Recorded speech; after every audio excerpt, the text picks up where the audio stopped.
Hi అండి, welcome to our channel. ఇవాల్టి వీడియోలో నాన్ వెజ్ కి ఏమాత్రమూ తీసుకొని సోయా చంక్స్ బిర్యానీ చేసుకుందాం. ఈ బిర్యానీ చేసుకుంటే సైడ్ డిష్ లో కర్రీ కూడా అవసరం లేదండి, హ్యాపీగా ఉత్తనే తినేయచ్చు. మీకు కావాలనుకుంటే పక్కన రైతా పెట్టుకుని తినచ్చు. టేస్ట్ మాత్రం నెక్స్ట్ లెవెల్లో ఉంటుందండి.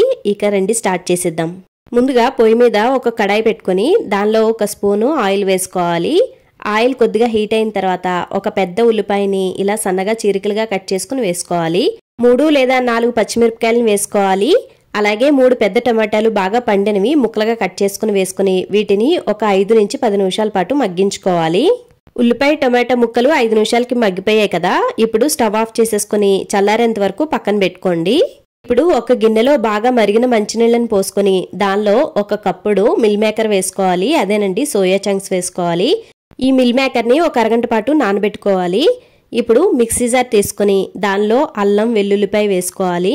వీటితో పాటుగా మనం ముందుగా వేయించి పెట్టుకున్న టమాటో పచ్చిమిరపకాయ ఉల్లిపాయ ముక్కలు ఉన్నాయి కదా, ఆ ముక్కలు కూడా వేసుకుని దీనిలో చిటికెడు పసుపు, అలాగే మీ రుచికి సరిపడా కారం, అలాగే కొద్దిగా ఉప్పును కూడా వేసుకుని వీటన్నిటిని మెత్తగా గ్రైండ్ చేసుకోవాలి.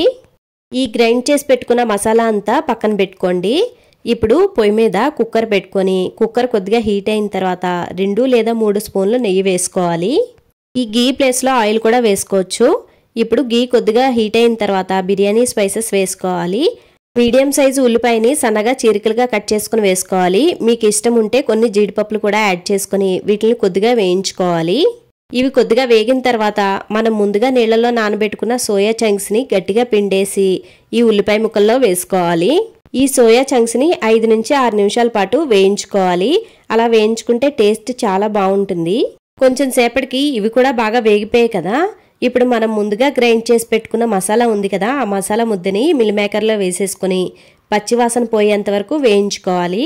అంటే ఉల్లిపాయల్లోనూ టమాటాలో ఉన్న నీరంతా పోయేంత వరకు వేయించుకోవాలన్నమాట. ఇదిగోండి ఆయిల్ అంతా సెపరేట్ అయిపోయింది కదా.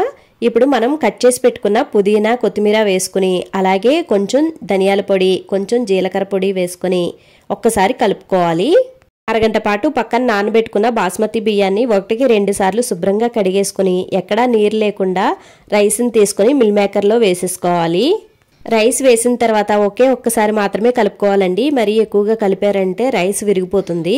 1 గ్లాసు బియ్యానికి 1 glass water plus 3/4 glass water పోసుకుంటే సరిపోతుంది. 2 గ్లాసులు పూర్తిగా వేయొద్దండి, హాఫ్ అన్ అవర్ నానబెట్టుకున్నాం కదా. వాటర్ పోసిన తర్వాత ఒక్కసారి మాత్రమే కలుపుకోండి, మరీ ఎక్కువగా కలపద్దు. ఇదిగోండి వాటర్లోని బబుల్స్ అవి వచ్చి వాటర్ కొంచెం దగ్గరగా వచ్చిన తర్వాత ఇంకొకసారి కలిపేసుకుని కుక్కర్ మూత పెట్టుకుని 3 విజిల్స్ రానివ్వాలి. 10 నిమిషాల తర్వాత మనం మూత తీసి చూసుకుంటే ఎంతో టేస్టీ అయిన సోయా చంక్స్ బిర్యానీ అయితే రెడీ అయిపోయిందండి. ఇదిగోండి మూత తీసిన తర్వాత ఒక్కసారి పైకి కిందకి మొత్తం కలిసేలాగా కలుపుకోవాలి. ఇలా కలుపుకున్న తర్వాత హ్యాపీగా సర్వ్ చేసేసుకోవడమే. ఎంతో టేస్టీగా ఉండే బిర్యానీ పక్కన రైతా పెట్టుకుని తింటే సూపర్గా ఉంటుందండి. ఈ వీడియో కనుక నచ్చినట్లయితే లైక్ చేయడం అస్సలు మర్చిపోవద్దు. ఇలాంటి సింపుల్ అండ్ ఈజియెస్ట్ వీడియోస్ కోసం మన ఛానల్ని సబ్స్క్రైబ్ చేసుకుని పక్కన ఉన్న బెల్ ఐకాన్ నొక్కండి. Thanks for watching. టాటా.